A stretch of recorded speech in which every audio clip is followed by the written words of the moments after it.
Make sure to check us out on Letterboxd for written reviews. for films that we've done not only on the podcast, but outside of the podcast too. Links in the description below.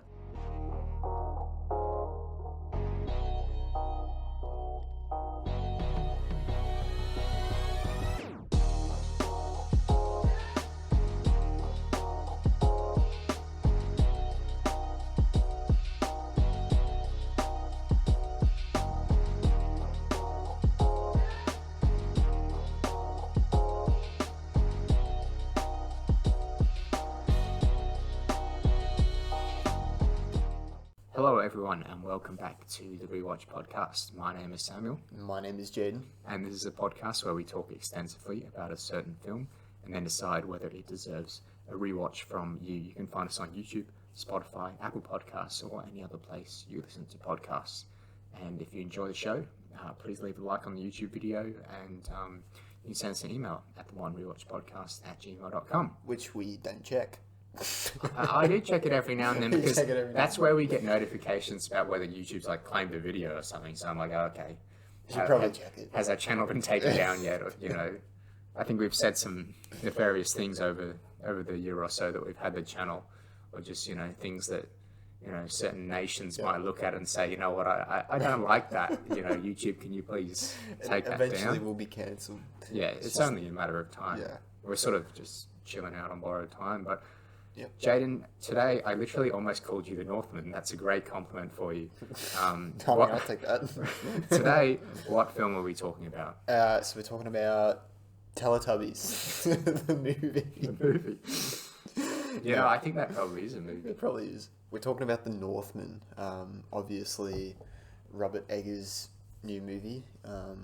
You're pretty familiar with his work. You've seen both. Well, he's done a few films, but you've seen both of his more prominent movies. Yeah, I mean, he's probably done other films, but I don't think you could find those other films. It's sort of like, Christopher Nolan's first film was like, what, The Following or something? Something But like that. how on earth do you watch that movie? It's sort of, it doesn't exist. It's Yeah. not on, if it's not on DVD, It's not real. It's not a movie. Yeah. Just because you showed it to like the Venice Film Festival and nobody else doesn't mean that Venice Film Festival. that's a festival. I know it's a festival. It's a very pretentious festival. Yeah. It does make me wonder when you go to those things. Like, what do? Just like sit down for like 10 hours and watch like 5 films like throughout the entire day? Like, I don't think that's what happens. Yeah. But like, what if you just go in and you just watch like a terrible, terrible film and you're like, well, that was a great time at the prestigious Venice Film Festival. Anyway, so we're talking about The Northman from Robert Eggers. So he has done The Lighthouse and The Witch. And those are two sort of horror movies, but they're not really like your standard horror movies. They're not like, your Halloweens or, your Screams or other horror movies that are just like, bad guy comes in and you got to just escape him, and it's very like intense. Like The Witch is very slow, and it's very concerned with things that aren't horror for a while. And then in classic A24 style, it ends with a weird, cult, ambiguous, unexplained scene, which is visually interesting, but narratively confusing and emotionally stale. And then it ends. It sounds like you don't like it. Well, I didn't. I think I gave it a 3.5, or maybe actually I think I gave it a 3. It was just very slow. Performances were good, but like most A24 horror films, it doesn't lead to anything interesting. It sort of just likes to think it's very interesting for a while, and then eventually amount to nothing. Which is, you could say about you could say that about a lot of A24. Pretty much every A24. Yeah. It always ends with a cult scene, and Well, X was pretty funny. X was good. That was very mainstream. But I'm talking about like Ari Aster movies. Hereditary. And, Midsummer, ends with a, Midsummer is probably the best A24 film I've seen, probably. But I mean, you've seen The Lighthouse. Yeah, I did. I did really enjoy The Lighthouse. So then, that was a film with Robert Pattinson, recently Batman, and Willem Dafoe, recently Green Goblin. Do we have to Yeah, that's actually true. Do we have to preface every single time we say Robert Pattinson as to why we are saying Robert Pattinson? Did I say Robert Pattinson? Yeah, you did. But Okay. should we preface it every time just so our audience doesn't No, think I we're- like to think somebody just comes along and just finds a podcast accidentally and just thinks, why on earth are they pronouncing it like that? And it's just unexplained, and they wonder about just it. rewatch lore, you know? They just they just get confused for about 5 seconds, and then they move on with their lives. It's like a tactic to make them watch all of our videos. Yes. You have to go back and figure out. Yes, and then if we were really cruel, what would we do? When did we first I come think up it with was Tenet. Yeah, just delete the Tenet podcast. They'll never find it. It's like episode 17 goes missing, so it goes from episode 16 to Yeah. episode 18. Like, what happened here? Like, YouTube took it down. Okay, so The Lighthouse, I really enjoyed. Yep. Very pretentious, but like, is very interesting from scene to scene. It's slow, but it's also very engaging and very visceral, and two incredible performances. And it kind of does lead to something interesting. There is a bit of a mystery box that isn't really resolved in the end, but the thing that differentiates The Lighthouse from The Witch is that The Lighthouse is interesting from scene to scene. Yep. It's also very funny in parts. Very funny and fantastic performances. The Northman is completely different to both of those, but then kind of has similar elements to both. You know, it's not particularly fast-paced. It kind of has some ambiguities, but this film, The Northman, is by far the most accessible Yeah. Robert Eggers film. Yeah. And he talked about this. He said, you know, not everyone wants to watch two men go crazy in a lighthouse for 2 hours, or, you know, a family do farming for like an hour and 30 minutes. Yep. So that's what The Witch is about. Kind of. Yeah. Just it's them on a farmhouse. Just Yeah, things go wrong, but like you don't find out what's going wrong until like the last 20 minutes. Yeah. So See, it's a I bit- don't want to watch that. And everyone's talking in Shakespeare, Oh, and so it's and that's the thing with The Lighthouse as well. But but that's fun. Willem Dafoe put so much effort into it that it's very fun. Yeah. But it is quite kind of insufferable to listen to Shakespeare for 2 hours. You do definitely have to turn the subtitles on for those movies. This is Shakespeare as well. So Yeah, this- in parts, but then there's also like some simple English. Yeah. Like, towards the end of the film, I think it kind of almost drops. It sort of. he's just got a weird infatuation with Shakespeare. Yeah, because obviously English was not a language back when this was, this film would have taken place ages and ages and ages. Well, it was like a couple hundred years after the AD, so after the death of 800 AD or Christ, something. right? It's some form of Nordic. Yeah, so like language. English is far off Yeah. at this stage. So, what do?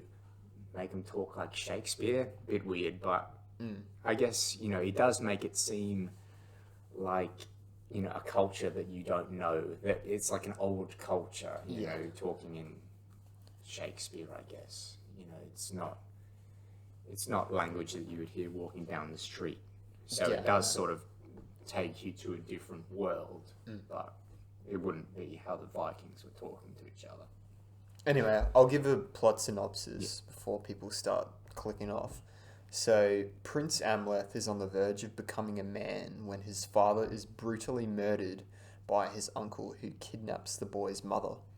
2 decades later, Amleth is now a Viking who raids Slavic villages. He soon meets a seeress who reminds him of his vow: save his mother, kill his uncle, avenge his father. So it's very similar to every other movie that's ripped off Hamlet or used Hamlet. So The Lion King. I think that's my major concern with it, but Yeah. we can get into that. Yeah, it is very simple. It's a simple revenge story.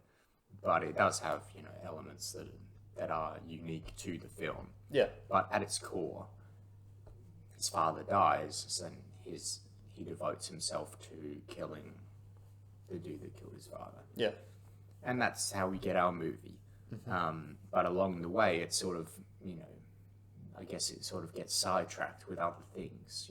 There are different elements introduced. Yeah. But yeah, so it is similar to The Lion King and even movies like Gladiator. Any movie where towards the start of the film somebody dies and the rest is about getting revenge, that cathartic, decapitation or whatever it is. Yeah. That's what puts in motion the rest of the film. So it's simple, but it's also quite effective. I think if you get connected to a character and then you see the character die, you want to see some vengeance. Yep. Some vengeance. I mean, Batman. Exactly. There was a lot of mentions of vengeance. Yeah. So it seems like if you want to make a pretty decent movie in 2022, vengeance is the go-to theme. So let's go to some general thoughts. We'll stay spoiler-free. Would you recommend this film to someone who hasn't seen it? Yeah. Yeah, I would. I'd probably say, just to preface it, I haven't seen The Lighthouse or The Witch. Like you said at the start, this seems to be more accessible. So if you're just into like brutal action, I mean, this is going to be good for you. Yeah. But I've just got more of an interest in The Lighthouse, so I think I really want to watch The Lighthouse now. You've just showed me a clip from The Lighthouse, and it looks Fond of me lobster. Yeah, it looks more along my sort of lines of what I want to watch.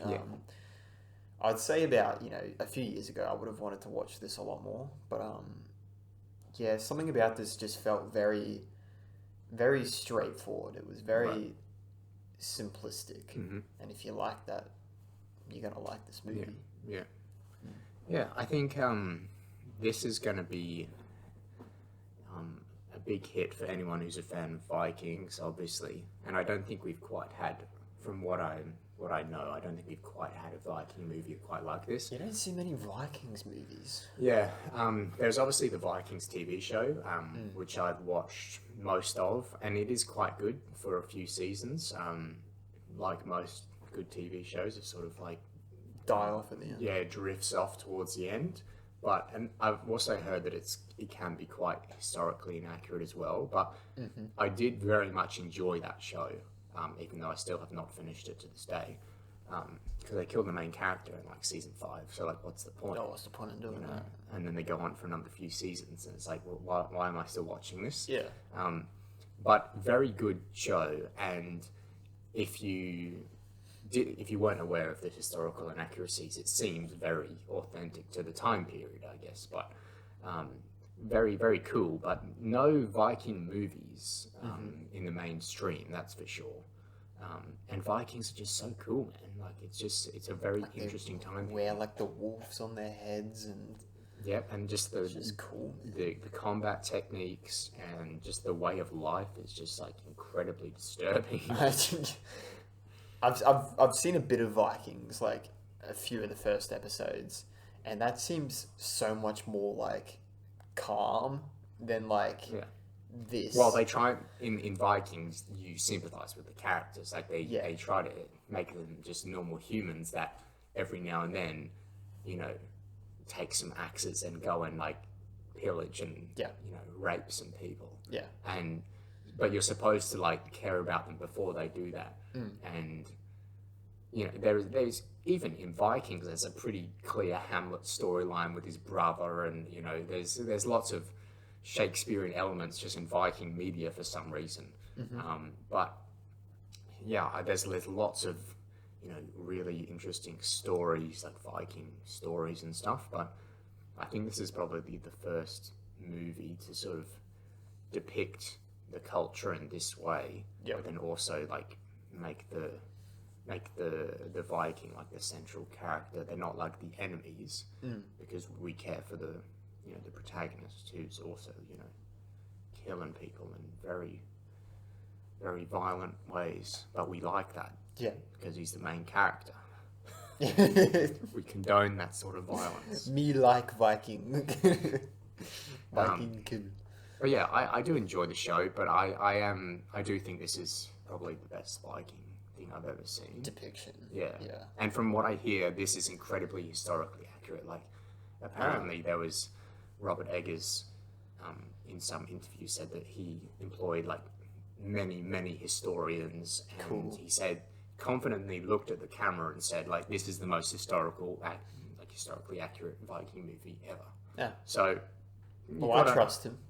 yeah, same. So, and you got to, to make that sort of claim, you do have to, provide like the evidence and You got just to look, back it up. just look at like the costume design in this movie and everything like that. It's pretty clear that like Robert Eggers didn't just like come up with that stuff. Like it It's seems taken from somewhere. very real, Yeah. and there's the amount of detail there as well. So, are you going to rewatch this film? I do this thing on Letterboxd. I don't know if you know about it. Oh, yeah. But I do like a rewatchable stamp, and it's essentially like I recommend a rewatch. I actually didn't put it on this, Right. mainly because I don't know. I just can't see myself sitting down, at least in like the near future, to Right. watch this again. I don't know. Something just about it. Just, Yeah. It's one of those movies. It's like a one-time watch. And Yeah, I see what you mean. I see what you mean. Yeah, I don't think I'm going to go back to the cinema to see it, but if it comes out on 4K and, I see it on sale, I think I'll probably pick it up. Primarily because I want to see what the hell's going on with that aspect ratio, but also because I'm pretty sure it didn't change. I it think definitely did. No, it did. It did? It 100% Because I did. looked on IMDb and it It says, one. I looked as well, and it says 235. But Yeah. it was not 235. Like, I don't know what. Maybe we're just seeing stuff. But A24 movies do this, man. When I was watching High Life, another A24 film with Robert Pattinson, Yeah. the final scene in that movie is like them going into a wormhole, and the aspect ratio changes for that scene as they go into the wormhole. Yeah. And you don't notice until like the very end, and you're like, oh my gosh, like It's the whole. changed. It's like with Nolan's IMAX scenes, you don't really notice it. It just has that like whoa, like. And then when like it, I've been immersed. and then when you like know it's coming, it's like, oh, Yeah, it's like, oh, the screen's just changing Yeah. all over the place. But like this was used very effectively. It's like you go into this wormhole and suddenly okay. it comes towards you. Like you get sort of immersed in the screen more because it literally just gets bigger. But like for some reason, the aspect ratio changed at like maybe the start of the third act or something. Yeah. And yeah, so I gotta. But even the screen wasn't even going all the way up to the top and all the way down to had the bottom. It black was like bars, a box. yeah. It was like Yeah. a black bars all the way around. So very weird. But Yeah. like A24 movies, I know this isn't an A24 movie, but these weird artsy movies, they love changing the aspect ratio. And sometimes you got to know why. Like, what is wrong with just your standard letterbox? Fill the whole screen with the black bars at the top and the bottom. It didn't really have any reason to change the, like, why? Yeah, exactly. That's why. That's the main Like, question. I get if you're going into a wormhole, that's kind of cool, right? Yeah. You want to feel like you're being immersed, thrown into this wormhole, so the screen goes up and you don't like register that the screen's literally just changed. You just feel like you're being sucked into it. But like, why would it do this? Why? Yeah, That is the question. and it's a good one. Yeah. But yeah, I will rewatch it when it comes out on 4K. Okay. Because Well, this it'll look great. You just know that Oh, it's it going would to look look really beautiful on 4K. Yeah. This was shot in Iceland, so all of those good. Literally practical the place where they said it was. scenes, How about that? yeah, That's a first. it's from Iceland. Black Widow will say like, "Oh, look, we're in Norway." It's like you're in like- Atlanta, bro. Yeah. Nah, bro, you're in an Atlantan like warehouse. Exactly. Literally.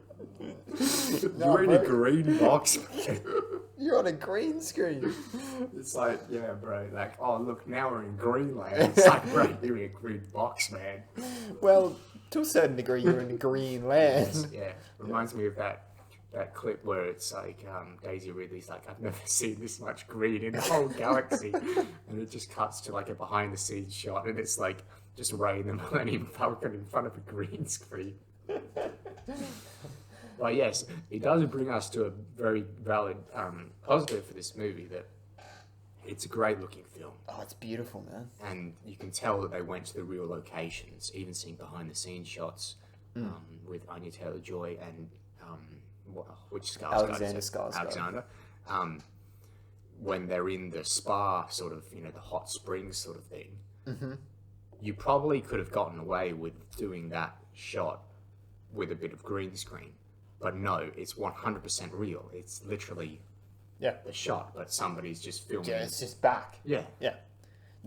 There's one shot where they're sort of riding on horses, and there's like this massive mountain behind with like a waterfall, and it just looks so good, man. Like you got Lord of the Rings vibes. Massive Lord of the Rings vibes. Yeah. Yeah. I'm so happy that there's at least, someone out there still doing practical effects like this, because it's a bloody beautiful looking movie. It definitely is, and it deserves praise for that, because we do not see it enough nowadays. Yeah, and when you think about the budget as well, I'll just touch on the budget briefly. The Lighthouse was 11 million. It made 17 million, I think. Right. So that's not a very successful movie. But you also do have to take into account that for your superhero movies, they usually say, and a lot of people on Twitter get very angry when you say this, but this is like the standard thing that you do, is to find out the real budget, you double the budget, because you have to take into account marketing costs. Now, that's obviously a very broad way to do that, which is why some people on Twitter get very angry when you say that Shazam didn't make a lot of money. They get very, very angry. But when you double Shazam's budget, and then you compare it with the return, it doesn't really get there. Yeah. No way it got there. But so... This was 90 million. And the Lighthouse, right, wouldn't have had much of a marketing budget. It wouldn't have had double. And then you also have to take into account, other revenues, because they would have, loaned it to a streaming service, or,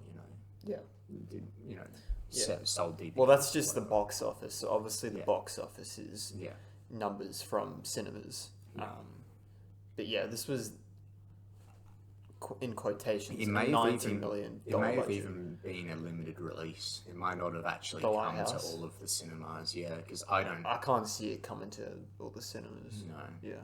Yeah, I can't see this coming to the cinema where I was at back in 2019. Was when it came out, I think. Yeah. Yeah. But so the budget for this movie was 90 million. 90. That's actually quite a lot for a film like this. But then you do have to take into account, they are sort of traveling the world here. Yeah. And there is a lot of practical stuff, and there's a lot of very expensive actors, that's for sure. Yeah. But it always comes down to, we always do this, but just comparing it to something like, I'm not going to compare it to Endgame, because obviously Endgame's budget is so high because you've got all of these actors and actresses in the movie. That's why it's 300 million or whatever it was. Yeah. But something like Black Widow, which has a $220 million budget, you've got essentially three big names. You've got Florence Pugh, Scarlett Johansson, and David Harbour, I think his name is. The Stranger David Things Harbour. dude. Yeah, Stranger I don't Things think man. he would have cost a lot. He's pretty big. But even then, $220 million isn't justified by the way that movie looks. This movie has a better cast than Black Widow. Yeah. So, Anya Taylor-Joy, I think she probably cost more than Florence Pugh. Yeah. It's probably similar, actually.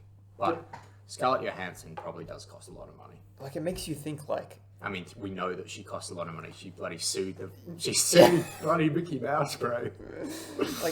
Where is Disney's money going? For a movie like this that is $90 million and it looks this good, come on. Yeah. And we said this with Ambulance.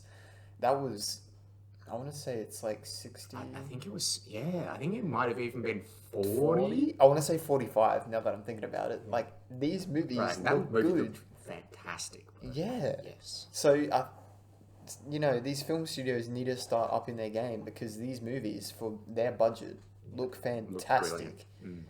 Yeah. And even, I think, take into consideration something like June, I think was, around 200 million mark. But they went to the real places. Yep. They have a cast that was about as stacked as Black Widow. Or, no, sorry, Endgame, I'd say. Yeah, yeah. Because you got to think of all those actors, man. Like, I'd say Endgame. A lot of Endgame actors in that movie. movie. And a lot of DC actors as well. Big names. And they went to real places. And they still managed to keep it below something like Black Widow. I'd say like Civil War is around about like the same as June in terms of names in the movie. Yeah, but then compare the airport fight scene to the scene where the worm shows up with the sand crawlers in June. It's not even fair. Yeah. Yeah. So I think the difference there is there's an artistic sort of drive behind one of them. Yeah. And One's behind just the there other, for fun. the other is to just get it out for the purpose of getting it out by a certain release date. Yep. So yeah. All right. Well, let's dive into some of this cast then. As we were just speaking of them before, they are, it's quite a stacked cast. Alexander Skarsgård as Amleth. So, oh my goodness, you know where he's from? Godzilla vs Kong. Yep. But the only reason why I know this guy is because of the Tarzan movie. Because Oh my god, he's from Tarzan. no, of course, bro, because he's ripped in Tarzan, man. It's not even in his like popular movies. And he was ripped in 2016 for Tarzan, and he decided he wanted to do it again in 2022. 6 years later, so That's by David Yates. is that the Harry Potter guy? That's the Harry Potter guy. Yeah, it was a bad movie. That by was the a way. bad movie. Yeah, Margot Robbie is Jane, bro. Oh, I forgot Margot Robbie was in that. What is this movie? Yeah, so look, I'm not a particularly big fan of his. He's probably like my least favorite Skarsgård, to be honest. Like, I gotta say, Stellan, is that the main Stellan's the father. Yeah, Stellan's probably my favorite. Bill Skarsgård's obviously It, right? It, Yeah. Pennywise. So he would be my second because that was a great performance. But yeah, what did you think of Alexander Skarsgård? I'm just gonna say this as like a broad point. None of the acting performances really stood out for me. Like, Right. to me, the acting wasn't the strong suit of this movie. Actually, I do agree. That would go to like, I've said it in my review, but cinematography, sound design, costuming, and even the soundtrack is probably like the main points of what I find good about this movie. But yeah, none of the acting performances are really, wow. I do get what you're saying. I do. I think everybody sort of did their role, and that was about it. I mean, I've seen some people saying that Nicole Kidman was great as the Queen, or as his mother, I guess. Yeah. But I didn't think she was that good. I think it's just screen time as well. Like, not many. They each sort of get their own scenes, but they're not on screen for that long. Yeah, it's only Alexander Skarsgård. And Anya Taylor-Joy gets a bit of. Did I say it right? Yeah, Anya. Yeah. That's a first. So you're like waiting for my permission. So she gets quite a bit of screen time, obviously, because she becomes like the love interest. But it's not the best I've seen of her. Yeah, and I think she was better in Last Night in Soho, to be honest. 100%. Just chewing up the scenery a bit more, had a bit more presence. This is more of like a subdued role. In fact, everyone's got a bit more of a subdued role, apart from Alexander. Yeah. Because he's doing the whole, I'm He's a Viking pretty- animal dude. Like, Yeah. Ethan Hawke, he was quite good at the start. I mean, there was a bit of a reliance on him to be effective as the father because he's literally like the plot of the movie. Yeah. And he had like maybe 10 minutes to do that. And I feel like he got there, but wasn't particularly interesting, I guess. But It's very similar to Oscar Isaac in terms of June. okay, He has a bit more screen time, Oscar Isaac. yeah, But when you compare it to a two-parter like June 1 and 2, I guess it's the same sort of ratio in terms of the Northman. nah, definitely more in June. It's more in June, yeah. Because in June, you get to feel and experience the dad in action. You know, you get to actually see what sort of man he is. And one of my major complaints about this movie is the fact that the entire plot rests on Ethan Hawke's character, the dad, because the dad gets killed. But we don't know, apart from a few expository sort of lines towards the end, if he was a good man or not. Yeah. Because if he was a bad person and he deserved to get killed, then Why do we care? then the story completely shifts. And you know, I would still care. It would still be a very interesting story, but it would go the way of, oh, this is a cautionary tale. Like, you shouldn't just murder people, once you've sort of taken on an oath. You know, if somebody says avenge me and they're a terrible person, then, Yeah. you know, why would you do this? What's your motive? Why aren't you thinking independently and saying, should I actually be doing this? But then what if he's like, you know, the nicest guy? Yeah. You know, he wants the best for his people, and then he gets murdered. And you're like, well, let's go and kill everyone because the world's terrible. So maybe that's where the ambiguity comes in.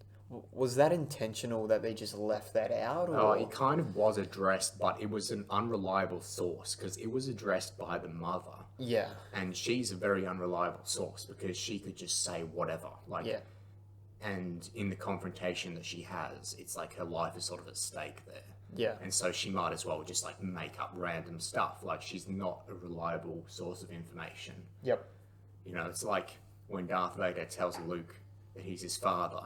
Whoa, spoilers! It's an unreliable source, right? Yeah. Because it's Darth Vader. So in the next movie, what do? You get Yoda, who's a reliable source, confirming that. Yeah. You know? So in this movie, there is no reliable source that the dad That's a good point. was, you know, actually a good person. Because if he's not, then this is a very different movie to if he was a good person. Yeah. And, you know, I kind of do like the ambiguity there, but I needed a little bit of, you know, maybe Ethan Hawke governing, making a decision. Like, maybe just one decision where we get to see, does he actually care about his people? Or is his wife, you know, right to leave him and kill him? Yeah. You know? Yeah. Well, are we entering spoiler territory? Well, that's in the trailer, isn't it? But I quite like the trailer. I think the trailer's quite good. I don't even know why I'm throwing this in here, but I think the trailer is like one of the best I've seen in quite some time. In terms of showing stuff that's you know, like not that integral to the movie. Yeah, like it. We've said this before, but a lot of trailers just like show like the full the Batman everything. Yeah, and then you get into it, and it's like, I've seen this movie already. Yeah, I'm just watching like a bigger version of the trailer. This does a pretty good job. Like you see scenes where like he throws like a spear back to like the villain. That's so cool. That's so badass. But yeah, it doesn't like show like the full synopsis. So I went into this like completely not knowing anything. Yeah. And I thoroughly enjoyed it. The trailer does sort of say like, okay, the father's going to die. But then apart from that, as soon as that happens... Yeah. Well, you see it in the trailer. Oh, okay. Yeah. And then, because I think I've only seen it maybe once or twice, but after that stage, then it becomes something new and you don't know what's going to happen. It takes interesting turns. So yeah. All right, we've already talked a bit about the visuals, but I think it's worth noting that the cinematography is just one of the best things about this film.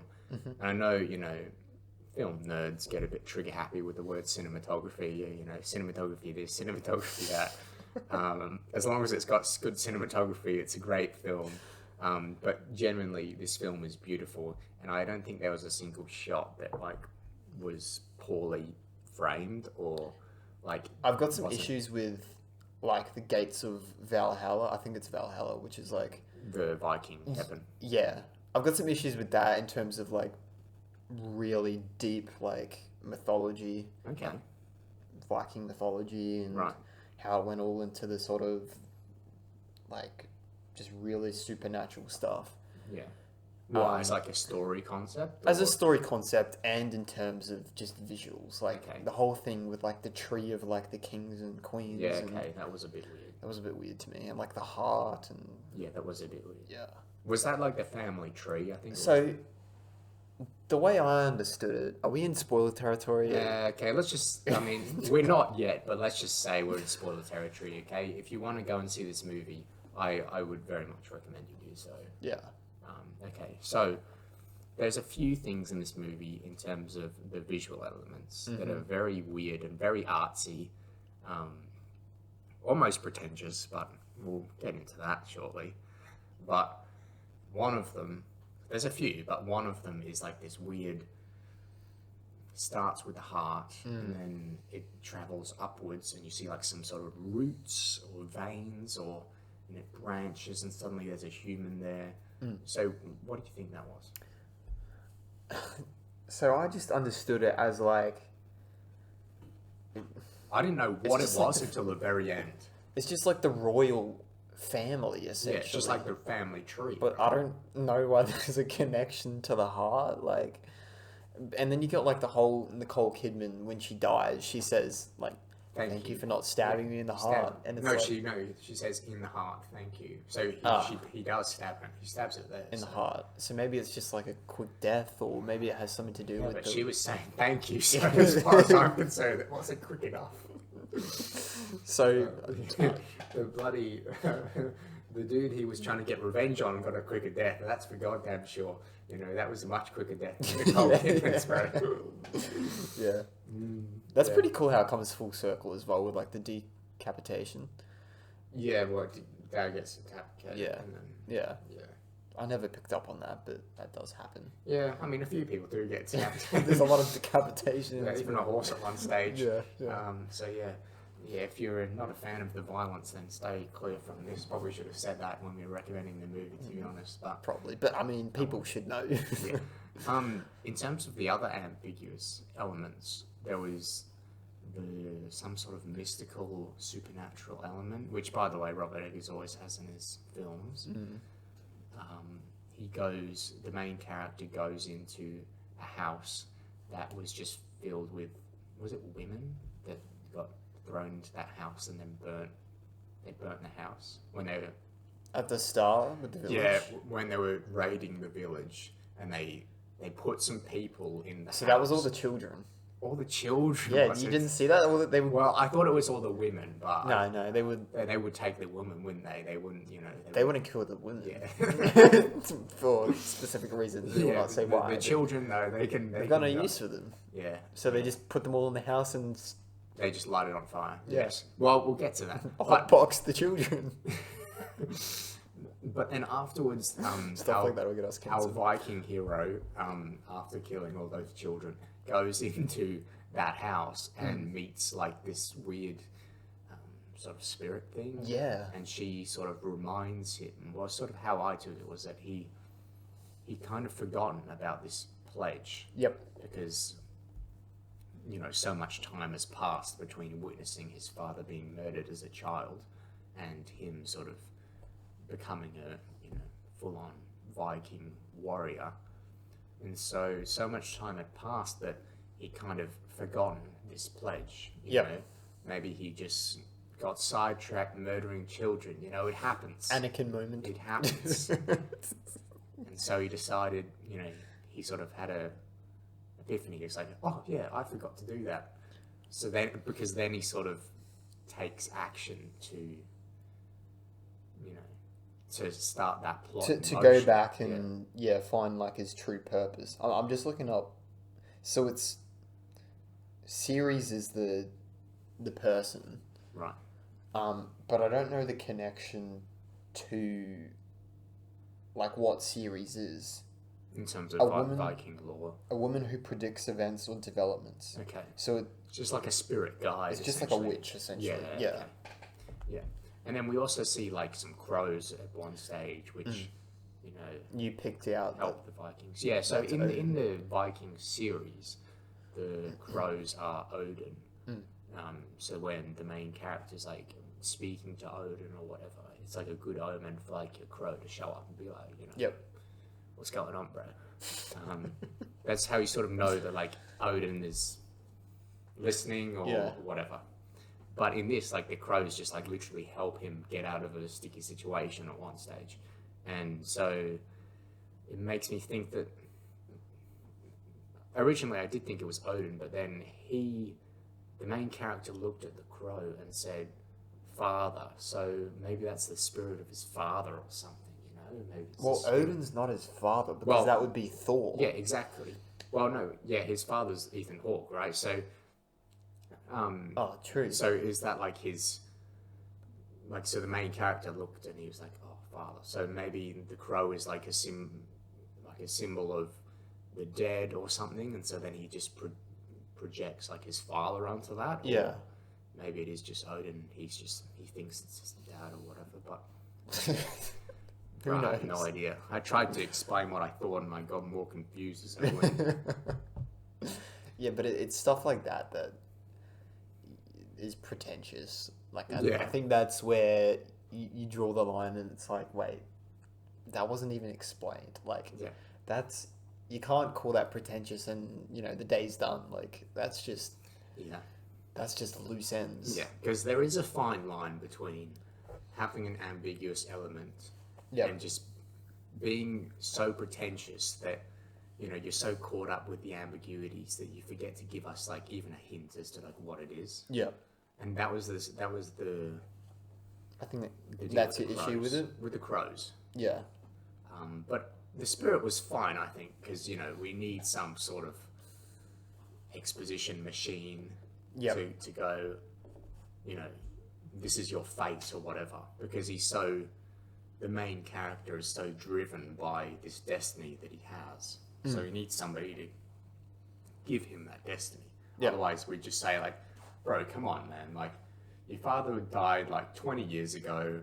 You know, just live your life. You know, just go around murdering some children and have some fun. You know, just forget about it. Move on. You know, but like, we need an external force. You to need say, some like, sort of get back on it, bro. Yeah. Like, your grind is not over yet. You know, hustle is not over. You know.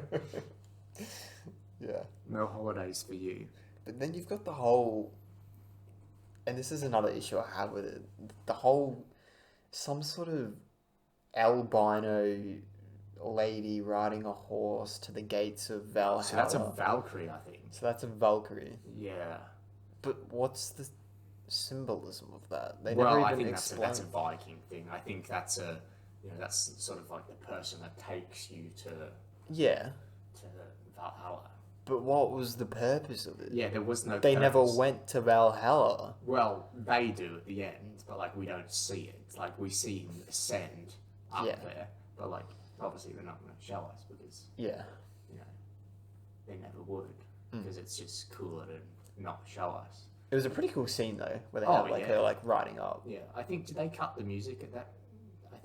I just remember it being like a pretty big moment. Yeah, but I think they may have cut the music for that and just like. They might have. Yeah. I like the scene where it's like she's riding on the horse and it's kind of like a POV, and then you just like go off the cliff, and then it just like keeps going up. Yeah. But like, and then there's like this really weird cut, and it's like it's just like a horse like going up on nothing, and then you see like the gates. It's just like a really weird camera angle. Yeah. I don't know. I've just got a bit. Yeah, and then you get like her screaming into the camera. Yeah. Yeah, but I will say though, the costuming, and I even noticed that she had done something to her teeth. Yeah. Not wearing braces. I saw some people. Some sort of metal plating. Yeah. On it. Yeah, but just everything from the costume design to like the makeup. You know, they should win some major Oscars. Oh yeah, 100%. Definitely costume design for me, and you know we'll see what the rest of the year has to offer. I mean, you got to think that Greg Fraser for Batman's got to be up there, but also for like cinematography. You know, it should, in my opinion, so far at least, get a nomination. Uh-huh. But it is tough competition. For that, It is a very tough yeah. The Oscars will want to, they want to give, some comic book movies some wins because, they need to boost their ratings. They need that viewership as well. Like, if people see the Batman's nominated for, like, Best Picture, they'll be like, time to tune into the Oscars. And, I mean, Greg Fraser just won for June, so he's also on a bit of a hot streak, so that's a sort of narrative as well. Yeah, it was cinematography. Yeah, he did win. So maybe the Oscars will just be like... Australian, by the way. Is he Australian? Yeah. Absolutely. Yeah. Greg Fraser, bro. Let's go. Literally probably, like, one of the most exciting cinematographers working. 100%, man. Yeah. But yeah, so the Northman's costuming for me was just incredible. Bringing you into the time period. It was all authentic. Apparently the Vikings TV show had leather just to like make them look cool, but that was like... Leather wasn't invented yet. It was not invented yet. They had not, they had not decided to skin cows and, burn it and, see what they can make. But not at that stage in the time period. But apparently this was very authentic. So you've got to give props for that. Nice. Yeah. Love my accuracy there. In terms of the sound, what did you think of the score? Oh, yeah. Fantastic. We had a brief chat about this beforehand. There's nothing that stands out. Specific tracks, you mean? Specific tracks, but it's a very, very solid soundtrack. I mean, I could see another nomination coming its way in terms of... Maybe sound design. Definitely sound design. I thought the sound design was some of the best I've seen in quite some time. Bro, when he's headbutting the dude, and he just keeps on headbutting him, and then you just hear his skull just like cave in. And then you turn over to me and you're like, okay, that's... just puts the Batman to shame. Yeah. Someone needs to like put those two clips back to back, and Yeah, but no. I'm vengeance. Sound design was fantastic, and you've got those scenes where it just shows the volcano blowing up for some reason, and like it was loud. Like I don't know if you felt this, but like my ears were like. It was pretty loud. It was very loud, and I really love just like the simple yet very effective like use of drums and big loud instruments that didn't seem like an electronic score. It seemed very like authentic and simple, but it worked very well. It sort of reminds me of scores like in Joker. Very little instruments. It's not a very complex thing, but when it goes. It really has the moments and it's not like a score that sits back and lets the visuals do. Like it really gets involved. It gets really loud and really amps up the energy when it needs to. I felt it was pretty similar to June in terms of it was very like wind instruments and like heavy on the percussion, like native drums and all of that. And the thing with June is that Hans Zimmer, he'd been looking at Star Wars and Star Trek and all of like your famous space operas, and they're meant to be like otherworldly sort of stuff, and like they're like featuring like trumpets and all that, and it's something that we would see on our world. So he was like, okay, well, I'm just gonna do something completely different and have like. That's why he's one of the best. That's why he's one of the best, man, because he just made like a space opera soundtrack that we've never heard before. Like it almost doesn't sound like space, and that's because we've never witnessed anything like that before. And it was very similar to where I'm going with this, is that the Northman was very similar to that, where it's heavy on the percussion, and just like beating drums. It's pretty cool stuff. It's not afraid to really sort of steal the energy of the scene, when nobody's talking. And there's some, fighting going on. It's not afraid to just like give you some really loud drums to just like sort of set the tone. For the entire film. So let's have a bit of discussion then about the artsy sort of nature of the film. We've touched on it a bit so far, but we've got a bit of an issue, just with your standard A24 sort of fare. A lot of films, they try to be very artsy and they sort of forget to be interesting. How did this fare for you on that sort of scale of from pretentious to MCU you know, where does it go? Because that's the scale. Yeah. Well, see, on one hand, we have, you know, I'd say one of the most pretentious films I've seen is probably Licorice Pizza, right? So, on one hand, you have a film. Here are the elements, okay, for a pretentious film, okay? So, first of all, no plot. Yes. Second of all, you've got to have an actor or an actor or actress who you've never heard of, but everyone is suddenly saying that they give like an incredible performance. Got to have Oscar buzz. Yep. Got to have a director who has Oscar buzz. Yep. And fifth, got to have some weird sexual shit in the movie, bro. Gotta have some weird sexual stuff in the movie, okay? Those are your 5 elements, okay? Don't ask me to recount them because I've forgotten them already. But that's the basis. That's how you get a pretentious film, okay? And then, you know, we have all of the films of cinema, Yeah. okay? All of the films. And then finally, on the other end of the scale, the far end of the scale, we have, what's the most standard MCU movie? Like Iron Man 2. Like... Ant-Man. Yeah, Ant-Man and the Wasp. That's probably a better one. So we have, on one hand, we have Licorice Pizza, and then on the other hand, we have Ant-Man and the Wasp. Where does the Northman fit for you? How do you go about ranking that? I mean, On a scale from pretentious to on a scale of Licorice Pizza to Ant-Man and the Wasp. yeah, which one is it closer to?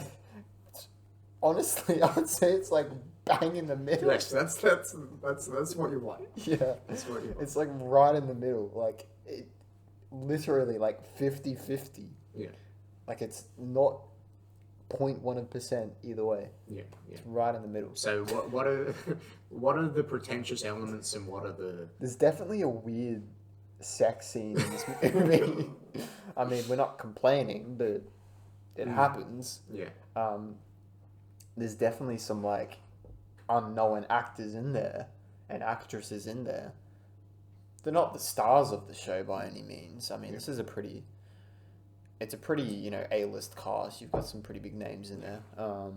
Alexander Skarsgård hasn't done a lot of stuff though. Like he's fairly like unknown. Yeah. Obviously his name isn't as pretty. It's a pretty big budget name. What in terms of sort of... Well, you hear Skarsgård, you know what Skarsgård is. Yeah, of course. Yeah, yeah. No, I don't disagree with you on that. In terms of the pretentious elements of the film, like, you know, the slow pacing, Yeah. the ambiguous religious elements, or, you know, Yeah. cult stuff and unexplained plot, And then or like, no plot, you know, does it have any of those elements at all? Or and then like, Anya Taylor-Joy's like a witch. What is yes, she? yeah, yeah. They don't even explain that. Like she somehow makes the ship like Yeah, she's got some magic powers. some sort of airbending, last airbender powers going on there. Yeah, well then she also poisons people throughout the movie as well. But I think that's just her like mushroom stews. Yeah, just like, oh, you know, these aren't very good. Yeah. Maybe we need another rewatch. Yeah, but I don't think we'll get any answers. I think we'll probably just get more questions, to be honest. Yeah. But in terms of pretentiousness, this is right in the middle, which is a pretty good balance. Like, it's not too heavy. Like, we've been bashing a bit in terms of, you know, all of these elements and, you know, religious elements and really heavy on the mythology. But at the same time, like, it's man kill with axe and, you know, brutal You gotta decapitation. spice it up, you know. Yeah. Like, it's still got all of that, like, gore and just heavy-handed brutality. Yeah. Like, if you're watching it for that, you're gonna get that stuff. And then, in the meantime, just put up with all of the Anya Taylor-Joy's being some sort of witch in the meantime. Yeah, sure.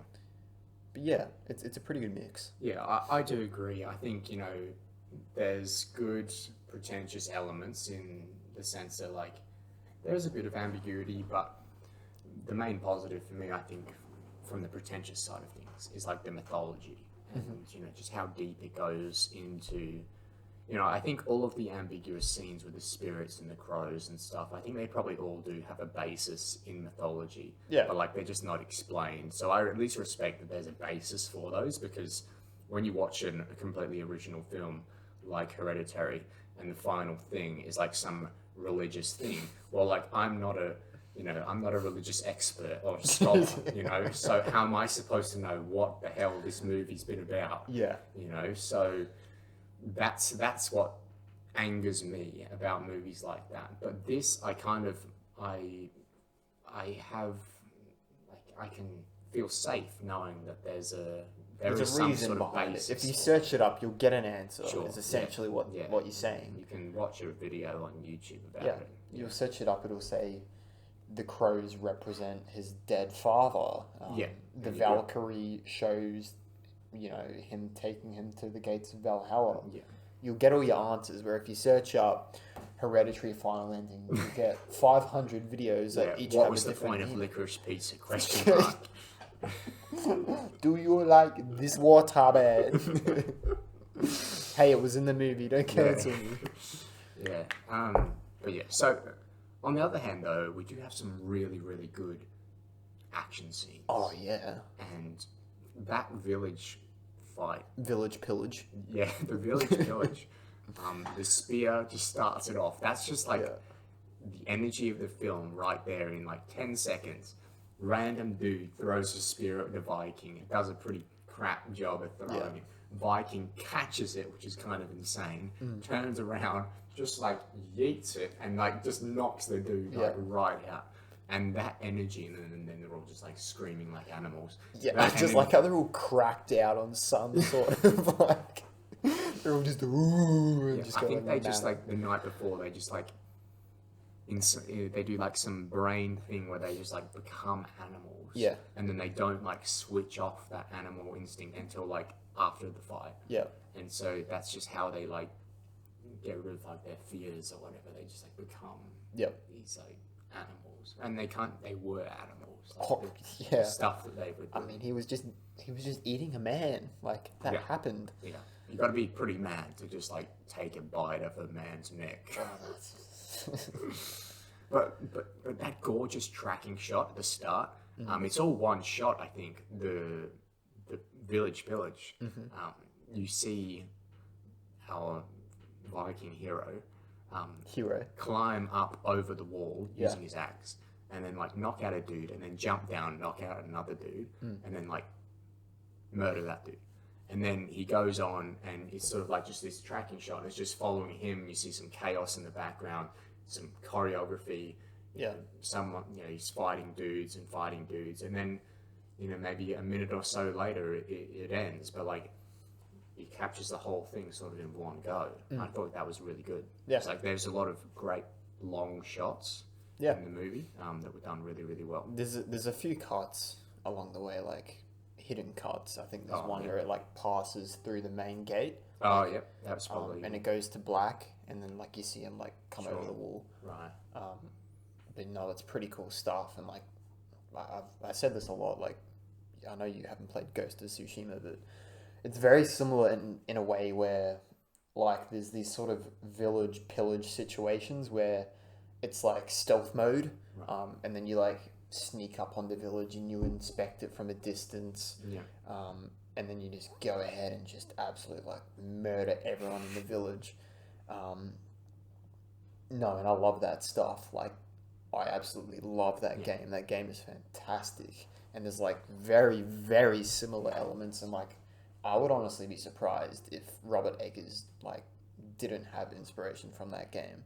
Like, just me watching it, like I was making connections all the way through, which I have no complaint about because I love that stuff. But yeah, there's pretty heavy-handed stuff going on there. Yeah, I did sort of enjoy like the whole one man against the world sort of thing that sort of comes in when the main character goes to Iceland and he's on the farm. Yeah. And he's like, oh, I could kill him right now, but like, I want to just like destroy his life first. Yeah. And I feel like a lot of people in that situation would just like storm in and just kill the dude. But he's like, no, I've was seen making my them- fate. yeah. You know, my fate is that we were fighting in the fire of hell or Yeah. whatever. He was making him like go absolutely like mad, like Right, did losing his some wild mind. stuff. I know. Did some wild stuff. Yeah. Just that was I don't know. At some stages, I feel like the pacing got hit there a bit when he went to Yeah. Iceland. Yeah. I was gonna then- say Mm, it was definitely more interesting in terms of like the first sort of village battle. Yeah. I could have done with another battle like that. I could to have be done honest. with another battle like that. Maybe one at the start when we see Ethan Hawke's character in action. That would be cool. Yeah, well, the whole. Correct me if I'm wrong, but he wasn't a Viking at the start there. Like, that was just. Yeah, I'm not sure. Because he had a very different lifestyle, but Yeah. then again, like, he had the whole sort of sequence with Willem Dafoe, who we haven't even talked about, and They're Ethan doing Hawke. wild stuff and they're shouting and And it was- they're acting like animals. Yeah, so maybe they were Vikings. That's what made me think they were. But I don't know. Yeah. he's definitely with like some, isolated Viking clan. Yeah. He's obviously, been isolated from where he was before, but we don't know enough to say that, he's on a different side of the country or whatever. It's tough to sort of place where. Well, he's probably in the north now. I mean, it's called the Northman. Well, he certainly was at the start. Yeah. Maybe that's just the term for the character for Vikings in general, because for somebody who lived in Britain, the Vikings would be the Northmen. I think that's what they were called because they came from the north. So Yeah. that might just be the colloquial sort of Yeah. term for people who aren't Vikings referring to Vikings. Yeah. But yeah, I'm unsure whether Ethan Hawke was a Viking or not. But He certainly didn't assume dress he like was. one, though. Yeah, it's different. But either way, old mate does become a Viking, and it's quite fascinating to watch Yeah. him sort of with his huge traps, bro. My God, Oh my god, he was absolutely traps were ripped. about the size of our heads combined. I think He was sitting in that like spa, and Yeah. it was like he had 4 shoulders. Yeah. Like it was just. It's like he had. Yeah, literally like 2 sets of shoulders. Yeah. He had a shoulder, and then it went up, and he It's had like another General shoulder. Grievous. It's just- like Yeah, kind of insane. But speaking of Star Wars, that final battle between the two, how are you gonna bring Star Wars into this? the final battle, bro, it's obvious the Mustafa Mustafa, vibes, yeah. man. Like the final battle between the two, it leads up the entire movie. It's been building and building to this moment, and the final fight doesn't go for that long, to be honest. No. But it's intense. It's very intense.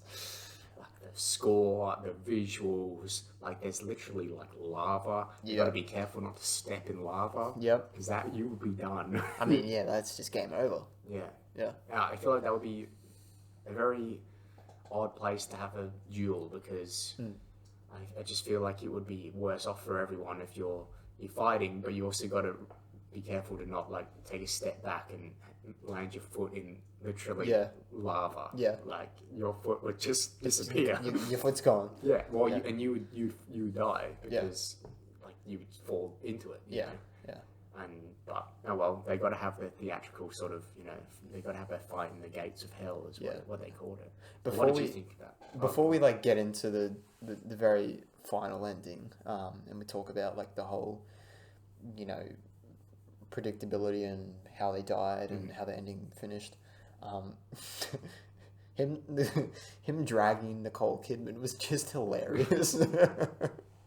Yeah, so after they sort of do their final plan, he Yeah. goes into the house of his mum, and his mum's like, "Oh, you thought I was here against my will. Well, guess what? I wanted to do this the whole time, and I betrayed your father, and I wanted you to die." Ha Yeah. ha ha. But very dumb decision by her, by the way. If you were in that position, I love you. the dumbest thing you could do is say that, "Oh yeah, you know what? I wanted you dead, and Yeah. I personally wanted you to die. Yeah. Like I ordered it." Yeah. just lie, bro. But Just maybe lie. she's trying to go down with dignity, you know? Like, maybe that's tradition. Maybe you don't lie in those circumstances. Oh, there's a lot of terrible stuff going on in this Yeah. movie. I feel I like, don't think lying is going to hurt. I mean, bro, she literally like conspires to kill her husband, like, Yeah. and while she's obviously in love with somebody else, so she's probably well versed in, Probably. in lying. You would think But- so. But yeah, dumb decision by her. But the fact that she does get killed, and then the child gets killed as well, and then he just drags Nicole Kidman, and she's just like bumping up the steps. I'm also a fan of the chapters. I love the chapters. I'm a sucker for chapters, man. Was it chapters or was it like Title cards. like as in destination? Yeah. Was it because one of them was like Iceland, wasn't it? One of them was Iceland, but one of them was like the Nightblade feeds or something like that. Oh, okay. So it's not destination. Right. It's, Maybe so. It is like a chapter, but It's like Iceland, chapters. Iceland would have been like a chapter. Iceland would have been a chapter. Yeah, like they're traveling to Iceland now. Yeah, I think chapters are just such a cool concept in films in general. Like they help you lay out the story better. Obviously, it's not going to work for every single movie out there, but the Snyder Cut, I'm pretty sure has chapters. Yeah, very effective. Very effective as well to sort of break up such a big runtime, and this is 2 hours and 16 minutes or something, so it's a pretty hefty movie. But yeah, I don't know, something about chapters is just really cool, man. It is cool, like cutting to black, going silent for a few seconds, Yeah. and seeing like a foreign sort of symbol pop up, and then you get like the explanation. I think Fantastic Mr. Fox has chapters as well. Well, yeah, probably, but A it lot of would- Wes Anderson films do. but very like stylized. Like it wouldn't have cut to black or anything. It would have been like a, like a title that doesn't look like a title at first. Yeah. It fades away. Yeah. Like a stylized sort of version of that. Yeah, Yeah. Anything else you want to talk about before we get to the final battle? that's pretty much it. Yeah. Yeah. What did you think about? We haven't spoken a lot about the bad guy in this. What did you think about him? I mean, at the start, I kind of touched on acting performance weren't necessarily like the main strong suit for me. Yeah, look, it wasn't bad, but it wasn't good either. Like, and at points as well, like I wasn't essentially rooting for like the main character either. Yeah. Like I wasn't, kill him. Like, Kill the children. at the start, like at the beginning, like honestly, like if it had went either way, like if the main character had died, if the evil dude had died, obviously they both died. Yeah. But if one stayed alive, one didn't, I wouldn't have really cared either way. So I think it just comes down to probably that drive and that purpose. We didn't really have that motivation. Ethan Hawke's character wasn't essentially, he wasn't built enough to make us care about whatever his name was, the main character's story, Anlith or whatever it was. So I think they just needed some more sort of elements going on there just to make that final battle more like the more stakes essentially. Yeah. More clearly define like what he's fighting for, because I do think there's quite a good commentary on, just the cycle of violence, just like this mission that he's gone on and all these people he's killed.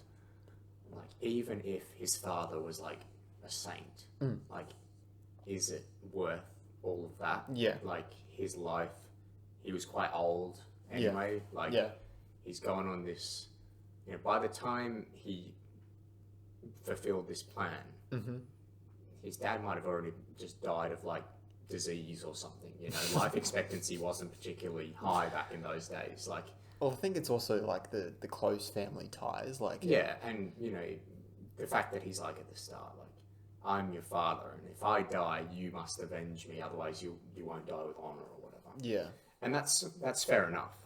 And I get that's perfectly reasonable for the Viking to have that sort of, there's a lot of revenge in the Viking TV series, but you yeah, I think there's enough commentary on whether he should be doing the things he's doing. Mm-hmm. Like, I didn't particularly root for him as well. Yeah. And at some stages, I was like, okay, what is this movie trying to say? Is it trying to say that, is it trying to say this behavior is, look how bad it is?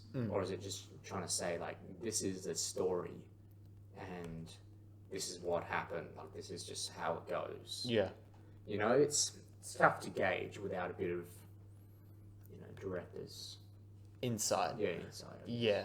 Yeah. But I do agree that the fact that the film rests on this father character, we needed more from the father character 100%. to make the story work a bit. That would have completely changed like the whole film, like the stakes and just like the mission would have been completely different, and you would have been rooting for this character the whole way through. Yeah. Like that extra like 10-15 minutes would have just done so much for the movie. Yeah, and June's a good comparison because they do build that father character up, and then he does die, and you think, oh, he was such a good father. Right. Yeah. And his son's going to miss him. Yep. His son's going to be really scarred by the fact that he's now dead, and Yep. he's going to have to go on this mission to get some sort of revenge or vengeance or whatever. Mm-hmm. But in this, it's almost like if you were to start June at the battle, at the battle where the ships are being blown up, and then the father dies. Yeah. It's like it cuts out a lot of that development. Yeah. You know what I'm Yeah. saying? Yeah. 100%. We needed that influence from the father figure. It just lacked that a bit. Yeah. All right. So that final battle, I mean, color was turned up to 11. Everything becomes red and orange, and it's kind of fantastic. Like, I will admit, I loved every second of that final battle. Same. I had absolutely no idea what was going to happen. I know you did, but for me, I thought he could die and the bad guy could win, because just from the story structure, this guy's posed as the bad guy, and the main character is clearly, the hero of the story. Yeah. He's not a hero, but the story sort of, it's structured that way, right? Yeah. So, I'm just saying that because he murders children, so he can't really be classified as a hero. But the good guy could win, the bad guy could win. They could both lose. They could somehow both win. Like, a lot of things could have happened here, and I honestly had no idea what was going to happen, and I really enjoyed that. It was very intense, and I enjoyed it. Well, I think the predictability just came from the whole fact that they just kept on pushing this whole I'm not going to die if it's not going to be in battle sort of thing. Right. And like that was very heavy-handed from the start. Like it was, I'm going to die in battle, otherwise I suck, Yeah, like, that's like the Viking thing. They got to die in battle to like go to Valhalla or yeah, something. and then when they brought like the whole children into the equation with the Hart family tree, I was kind of like, okay, yeah, the last thing he's gonna do is die to make sure. Sorry, he's gonna die and kill his uncle to make sure his kindred succeed him. They keep on going. Yeah. So I kind of pieced that together, and I hate to be the one that says, I guessed the story before it finished, but I did see it coming, and that's not necessarily In terms bad. of him dying. Yeah, because like we've been saying, the final fight was bloody epic. Yeah. It was kind of like the Mustafar fight, if it was R-rated, Yeah. if it was slightly shorter, Yeah. and if it had like, I don't know, I want to say more competent direction, to be honest. Like, Yeah, you're right, man. You're right. George Lucas cannot direct. just imagine with the visuals like that, and Anakin and Obi-Wan like going at it, Yeah. and like, Alexander Skarsgård, he had like ash on his body, like he literally looked like Anakin at one stage. He had like black like ash Yep. all over his body. Yep. And yeah, I was just, it was great. Maybe Obi-Wan Kenobi. Don't get your hopes I up. don't think so. If it looks anything like Book of Boba Fett, we're screwed. Yeah, but I enjoyed the final fight, and the finale was interesting. He chops his head off, as in the good guy chops the bad guy's head off, but then you don't really see that his sword, the bad guy's sword, has gone into Yeah. the good guy until he lets go, and you're like, hang on, that sword's just floating there. I was like, is this some supernatural stuff? Why is the sword floating there? Oh, it's in him. Oh, okay, I see what's going on here. Yeah. But yeah, and then obviously the sort of ascension to Valhalla at the end. Yeah. It kind of always had to end like that. 100%. It was, yeah. If I thought about it, perhaps I could have got along there, but I think I was just enjoying it so much. Like, I was just enthralled by the duel. I think that's why I came to the movie in the first place, was just to see, like, mass brutality. Oh, yeah. And, like, Just some decapitation. shirtless men with Hold up. swords. Hey, there is a manly desire to go to battle. Yeah. It is satisfying to watch this sort of stuff. That's why there's like an infatuation with like knights and soldiers and, Yeah. They call them sandals movies, or, what is it? Swords and sandals movies. Movies like Gladiator and Troy, and, just ultra violent historical movies that are just like male testosterone. Yeah, like, this injected into you. This could be like incredibly like sexist, but I mean, this is a man's movie. Like, come on. Well, like literally, like it is very like men centered, but Yeah. as it was back then, obviously, like it's like all white because that's like the region that it's set in. Yep. And like we're not at that stage where like people are hopping continents yet. Yeah. Like it's only sort of just. That's your world, is Yeah. essentially. Yeah. I mean, the Vikings literally thought that if you went too far out to sea, you'd fall off the edge of the earth. Yeah. That's how dumb they were, bro. We're not at the stage where, people are crossing countries and living in the country they want to live in. You just sort of, you are where you are. And And sort you're just kind of gotta screwed. survive. And, Yeah. if you're unlucky, you could just die of a disease when you're like 17. Yeah. And that's it. Like, Yep. you can't do much about that. Well, you get the common cold, you're dead. Yeah, see ya. Oh, yeah. An infected nail, you might die. Yeah. It could go wrong for anybody at any stage, like no matter who you are. Like if you're the king, like doesn't matter, you get dysentery, goodbye. Like, Yeah. yeah, too bad. Yeah. So, look, I really enjoyed the film and I had Same. a great time at cinemas. So yeah, I was a happy customer walking out. Yeah. Music segment. So, going into the Spotify playlist this week, which you can find by visiting the link in the YouTube description, is the song Storm at Sea. Do you remember when it was playing? No. And then There were storms at... there were storms at sea. Yeah, was it the original one when he climbs onto the boat When he was a kid. to get... No, when he's an adult to go to the farm? And that's where he sort of first meets Anya Taylor-Joy. Oh, no. I think it's more so when he's a kid and we see the whole sequence where he's like trying to sail the boat. Right. But it might have been Yeah. that as well. Either way, I think the score was reliably good, but it was very sort of like similar beats throughout the film. Yeah. Like there's no like one track where you're like, oh, that track in the final duel was like something else. Like it was just consistently very good. Yeah.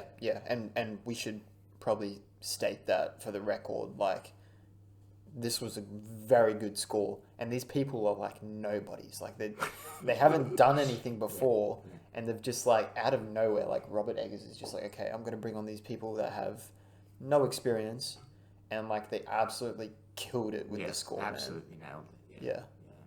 I think maybe there's some, they have like a special interest in the Vikings sort Yeah. of, because I think there are people out there that are like, oh yeah, I'm a musician and I particularly perform Viking music. Like there are lots of sort of clubs and societies like that, like the historical accurate. I mean, there are people that dress up as knights and go to battle in, here in Australia. So you just imagine like how it is in like places like Norway with like Viking stuff. There's probably a lot of people out there that are like very into Viking culture. That's a very interesting point. Like I could definitely see that, being the reason. Like there's only got to be so many, like music scorers out there that have a hobby of Icelandic Yeah. Vikings. Yeah. I mean, there's probably only one in the world, which is the one that did this. Yeah, yeah. I think there was two that are responsible for the soundtrack, but yeah, that might have actually been the case. That does sound like it's correct.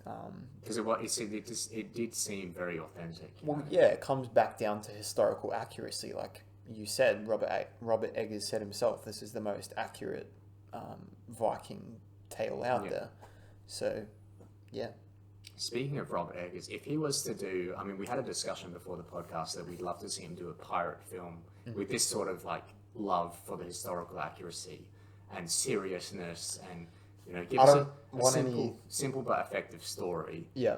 For like historical thing, and he said recently that he would never do a film in modern day.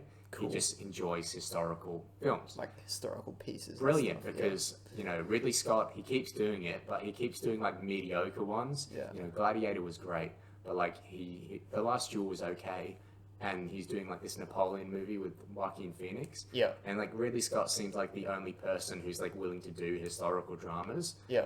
And he's kind of a mediocre director nowadays, so I'm very happy to see a young person come up to do this sort of stuff. Well, it's stuff like The House of Gucci where it's like, why are you doing this? Yeah, that was a weird choice in particular for him. But then again, every now and then he does stuff like The Martian, which is quite good. I think it's quite a good movie. Yeah, for sure. Yeah. So anyway, my question was, Robert Eggers, he's obviously going to continue doing films for his life. Yeah, for like 30 plus years now. Yeah. And he's only going to do historical films.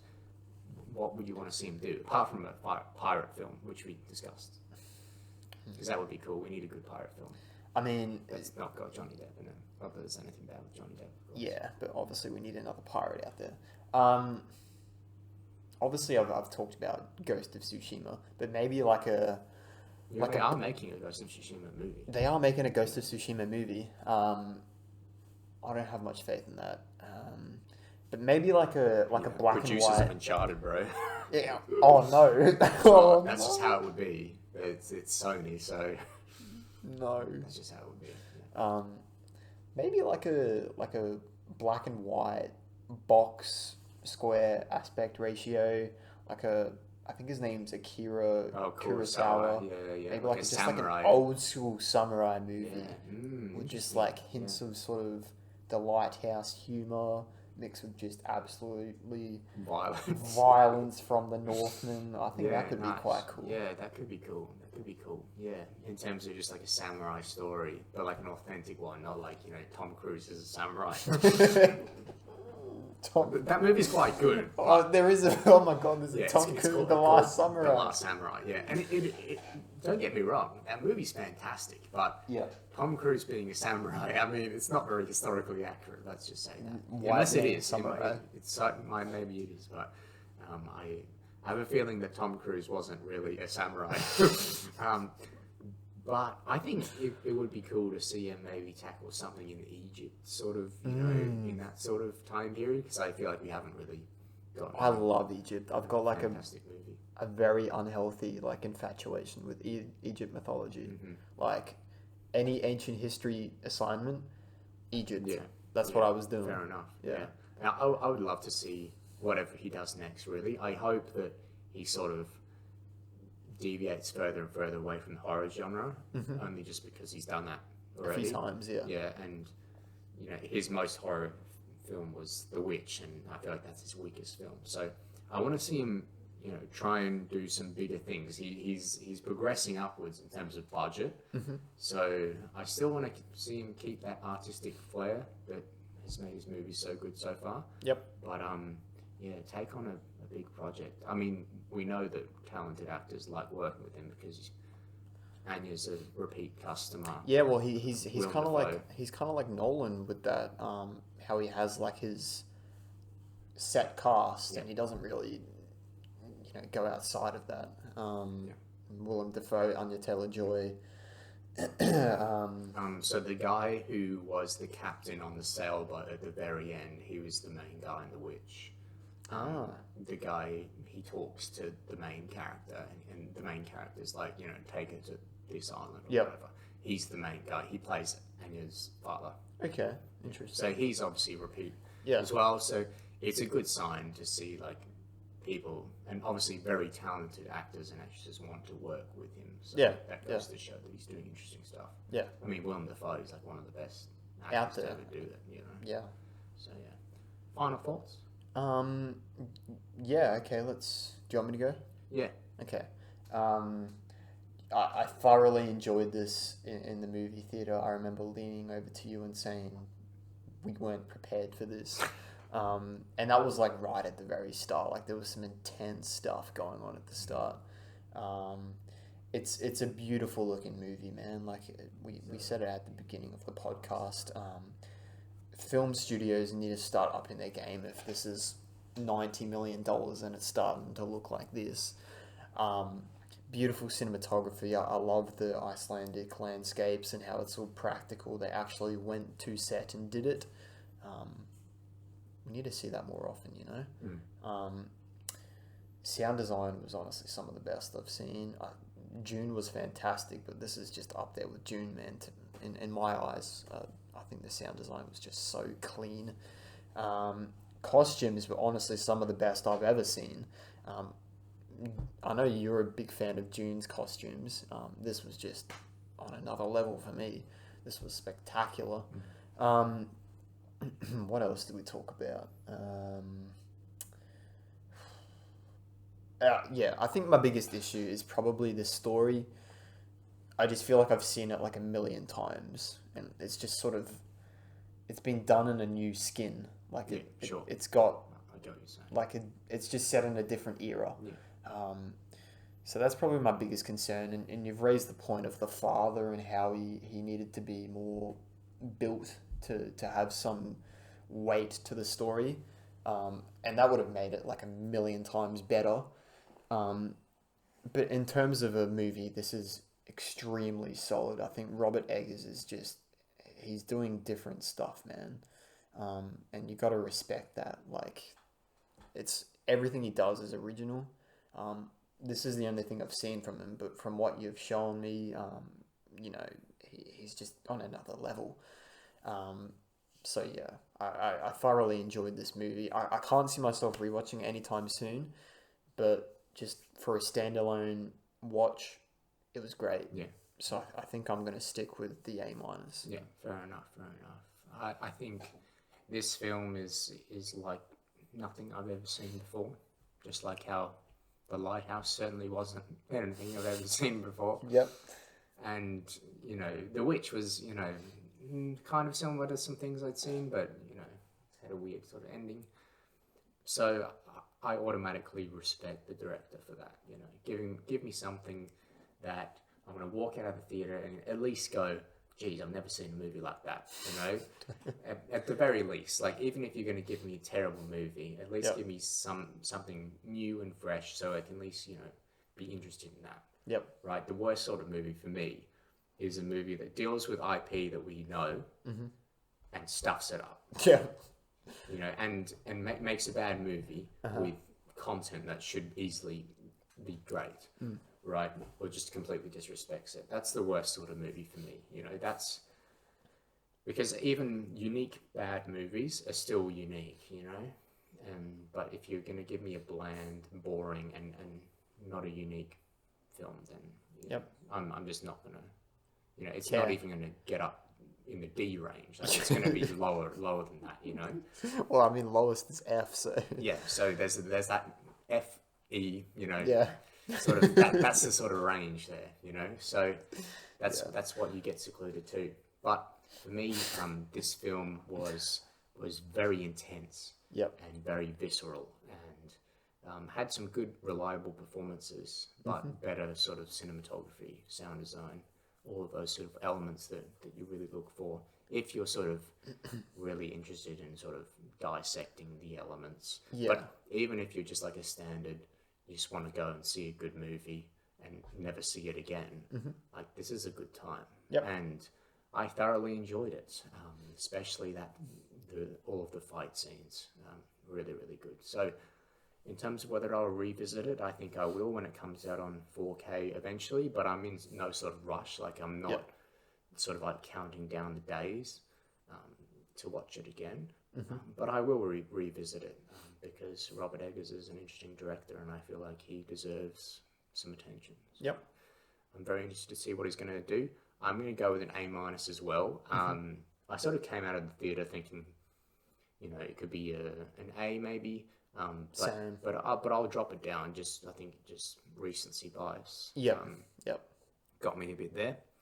But when saying that, it still is my favorite movie of the year so far. I think it's better than the Batman, just from a pacing standpoint. Like, I think it's much more effective in the time given than the Batman, and I think the Batman could have been a lot better if you changed a few things. Whereas this, I'd struggle to sort of I wouldn't have much confidence telling Robert Eggers, if he asked for my advice, how do I make this film better? I would kind of struggle to point to a specific thing and say this was bad, you should have changed that, because either it's something that's completely historically accurate, so me saying change that would make the movie worse. Or it's a fundamental thing, but perhaps maybe I'd recommend 5 minutes of the father sort of getting a bit more developed. Same. But yeah, whereas I would happily sit down with Matt Reeves, and if he genuinely wanted my criticism, I could give him some criticism. Same. So for this, I'd have less. So it's my favorite movie of the year, I think, so far, maybe. I noticed you downgraded the Batman. Yeah, I did. Yeah. Because I was like, this is above the Batman, but I didn't want to give this a 4.5 out of 5 star. So I did the reasonable thing, and I went back, and I hope nobody would notice, but of course you did. I noticed. So I downgraded Vengeance, and I put Vengeance up in first. Vengeance? Number 1 is Vengeance, number 2 is Vengeance. So. Yes. On that note, we'll sign off for this episode of the Rewatch podcast. Thanks for listening. And next episode, we are going to do... Mamma Mia. Mamma Mia. Let us know in the comments below if anyone's still watching. Any recommendations? If you got any recommendations and whereabouts you would rank this in terms of Ant-Man and the Wasp. And Licorice Pizza. And Licorice Pizza. Yeah. What's the scale? Where does it sit for you? Yes, from 1 to 10 being 1 Licorice Pizza and 10 being Ant-Man and the Wasp. Though I don't think Ant-Man and the Wasp deserves a 10 for anything, negative or positive. It just feels wrong to give Ant-Man and the Wasp a 10. So yeah. But on that note, we'll leave that scintillating question with you. So enjoy thinking about that. Goodbye. See ya.